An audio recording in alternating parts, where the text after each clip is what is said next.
not get there with you. But I want you to know tonight that we as a people will get to the promised land. Human progress is neither automatic nor inevitable. Welcome to WatchMojo.com, and today we'll be learning more about the history of the American Civil Rights Movement. The end of the American Civil War in 1865 effectively meant the end of slavery, but African Americans were in for a long struggle before they were finally awarded equal rights. As of 1870, all eligible male citizens were able to vote. However, blacks were discouraged to by violence and eventually legal stipulations.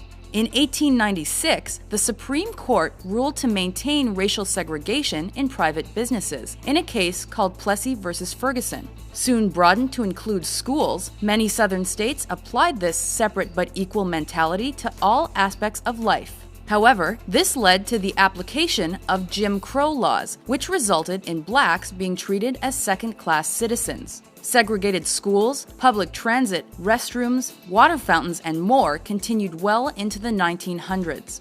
In 1909, a group of prominent black and white campaigners created the National Association for the Advancement of Colored People, or NAACP. Their goal was to increase racial equality and challenge issues like the Jim Crow laws. Unfortunately, it was between 1910 and 1930 that white supremacist group the Ku Klux Klan saw its biggest expansion amid increased racial friction.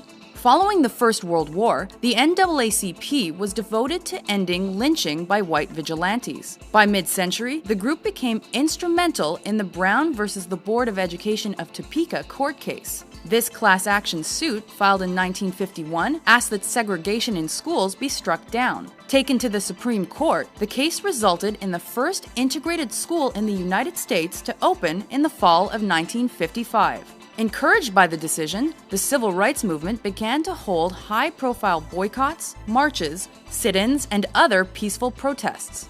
These included 1955's Montgomery bus boycott in support of Rosa Parks. A watershed moment came in 1957 when a high school in Arkansas admitted a group of African American students, nicknamed the Little Rock Nine.